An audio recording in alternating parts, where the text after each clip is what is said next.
Just 4 days after its 4th of July release, Stranger Things 3 had over 40 million households tune into the series, with almost half of them watching all 18 episodes in that 4-day time frame. That's 8 hours of attention in less than a week, folks. And that kind of attention is bound to get the attention of advertisers everywhere.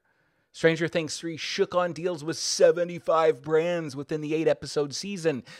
75. From Coca-Cola, Levi's, H&M, Baskin-Robbins, and Fortnite, Stranger Things 3 is the current paragon example of what the future of branded partnerships will look like, which, spoilers, will open the door of opportunity for many brands that until now haven't had the budgets or access for this kind of marketing. On today's Pop 100, we're flipping Netflix's 80s pop culture phenomenon upside down to see how its brand partnerships tick and ask if it's strong enough strategy to keep traditional advertising away from the streaming giant's future.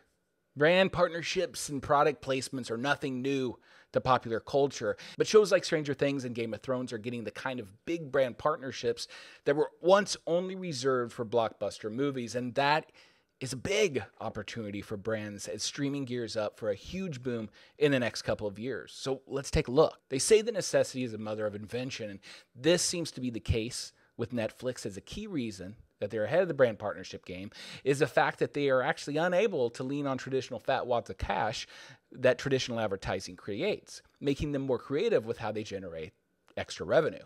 Netflix relies completely on the influx of new users and the monthly fees people pay to generate their cash, and they need a lot of cash. This year is projected that Netflix is going to spend $3 billion on advertising to scoop up new users, and $15 billion, that's 15 billion with a B, on content to keep people watching. This has created a tension that is now leading to some smart innovations in generating revenue, including brand partnerships. And this isn't speculation.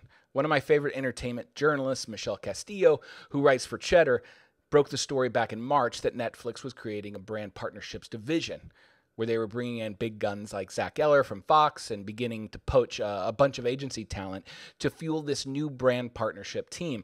You can see the effect that the team is having by looking at the sheer scale of the brand partnerships game in Stranger Things 3. Which brings me to how this brand partnership thing works in Netflix, or how it's worked so far. And here's a place where it's probably smart to start out by saying that Netflix is adamant that they do not sell any product placements that appeared in Stranger Things 3. That's what they're saying. And that all product appearances were written by the show creators, and they are not shilling art to line their pockets. Well, paid for or not, the product placement is particularly blatant.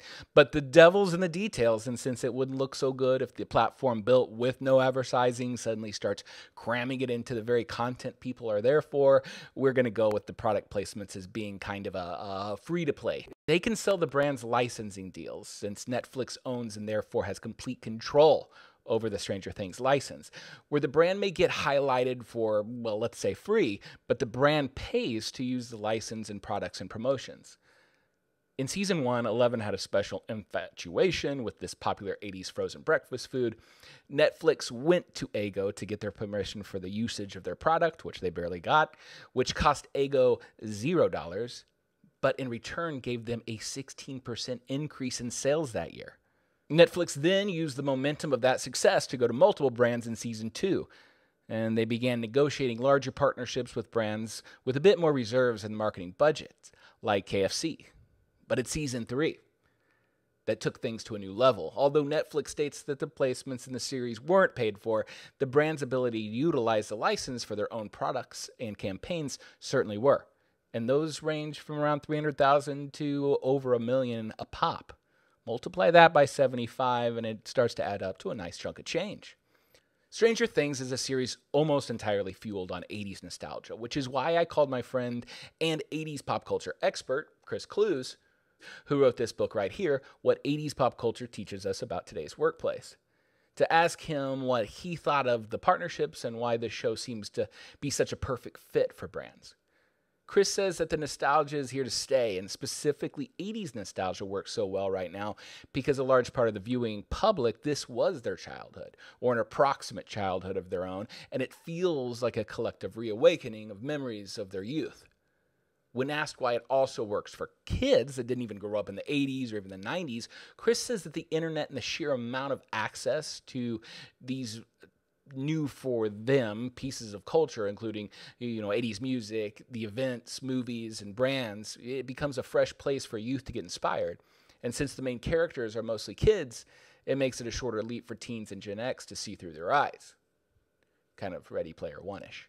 What I really love Netflix for is they know that brand partnerships are exactly that. They're partnerships. That means that both parties see value in the relationship. So that's why Netflix isn't just taking brands' money, but instead working with them to develop ideas that will resonate with the existing fan base and amplify out to attract those that aren't yet familiar with the series.